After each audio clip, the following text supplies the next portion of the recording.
آپ پر لازم ہے ابا کی بات مانے، تابعداری ابا کی کرے، کیونکہ ماں پر بھی اسی کی حاکمیت ہے۔ الرجال قوامون علی النساء، اس کے تحت آپ باپ کی بات مانیں۔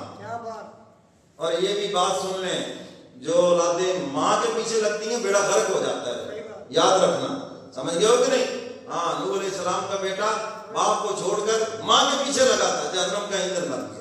سمجھتے، ماں کا مقام خدمت کے لحاظ سے زیادہ ہے اور تابع داری کے لحاظ سے والد کا مقام زیادہ ہے، سمجھ آئیے؟ اسی لیے تو یہ دعا مانگا کرے کہ اللہ دین کی سمجھ عطا فرما دے۔ یہی دین کی سمجھ ہے کہ ماں کی خدمت کریں بے لحاظ، لیکن تابع داری، اگر ماں اور باپ میں اختلاف ہو جائے تو بات کس کی ماننی ہے؟ والد کی بات ماننی ہے، سمجھ گئے ہو کہ نہیں؟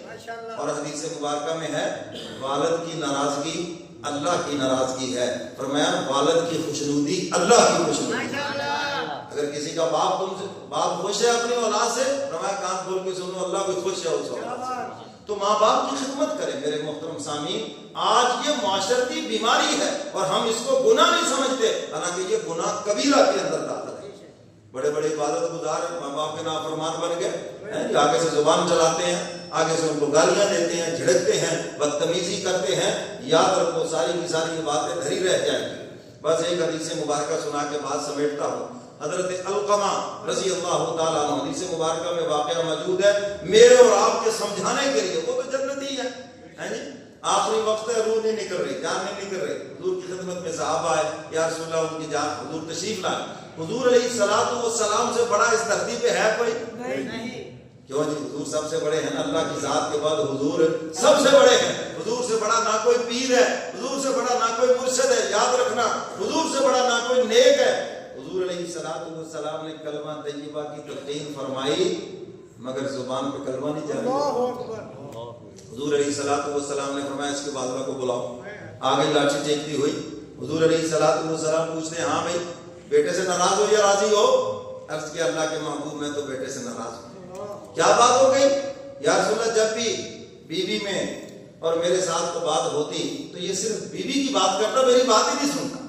کان کھول کے سن لو، میں یہ نہیں کہتا کہ بیوی کی بات نہ سنو، سنو اس کی بھی، والدہ کی بھی سنو، لیکن اگر والدہ غلط بھی ہے تو پاؤں پکڑ کر ادب اور احترام سے ان کو سمجھاؤ۔ اے امی جی تجھے غلط ہو، امی جی تم نے یہ کبھی نہ کہنا، یہ فرما بردار بیٹوں کا شیوا ہی نہیں۔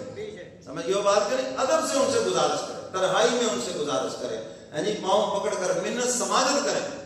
سورہ مریم کے اندر ابراہیم علیہ السلام کا واقعہ دیکھ لیں، یا ابدی یا ابدی، کس طرح پیار سے باپ کہتا ہے میں تجھے چھوڑوں گا نہیں، گھر سے نکال دوں گا، جلا دوں گا، فلاں کر دوں گا، اور وہ یا ابدی، یا ابا جان، پیارے ابا جان آپ میری بات تو سنیں۔ کتنے پیار سے نبیوں نے طریقہ ہمیں سکھایا، اسی طریقے کے اوپر چلیں، تو پیار سے ان کو سمجھائے، محبت سے ان کو سمجھائے۔ ہو جاتا ہے انسان جو مختلف طبیعتے ہیں، مختلف مزاج ہیں، تو بات ہو جاتی ہے، کوئی بڑی بات نہیں ہے۔ وہ کی کہتے ہیں پنجابی ہے کہ پانڈے کٹھے پہ کھڑکتے ہی رہتے ہیں، تو یہ ایسی کون سی کوئی عجیب بات ہے، یہ کوئی حیرانگی کی بات نہیں ہے۔ تو میرے محترم سامعین، اہلیہ کو بھی سمجھائیں، بیوی کو بھی سمجھائیں۔ میں یہ نہیں کہتا کہ بیوی کے حقوق غصب کر دیں، اور یہ بھی نہیں کہتا کہ بیوی کی محبت میں ماں کو بالکل نظر انداز کر دیں، ماں کی محبت میں بیوی کو نظر انداز کر دیں۔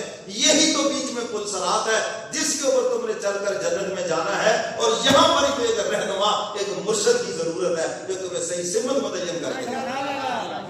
اپنی عقل سے کرو گے تو پھنسے رہو گے وہاں پر، سمجھ گئے ہو بات کریں۔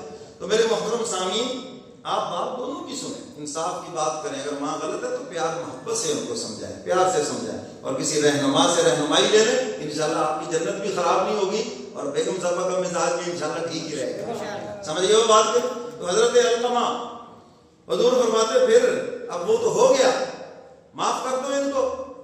یا رسول اللہ حکم یا مشورہ؟ کتنے دین کو سمجھتے تھے صاحب، اگر حکم ہے تو سر آنکھوں پر، پھر تو کوئی انکار کی گنجائش ہی نہیں۔ حضور فرماتا نہیں میں تو مشورہ دے رہا ہوں، یا رسول اللہ پھر تو مجھے اختیار ہے، میں نے نہیں معاف کرنا ہے۔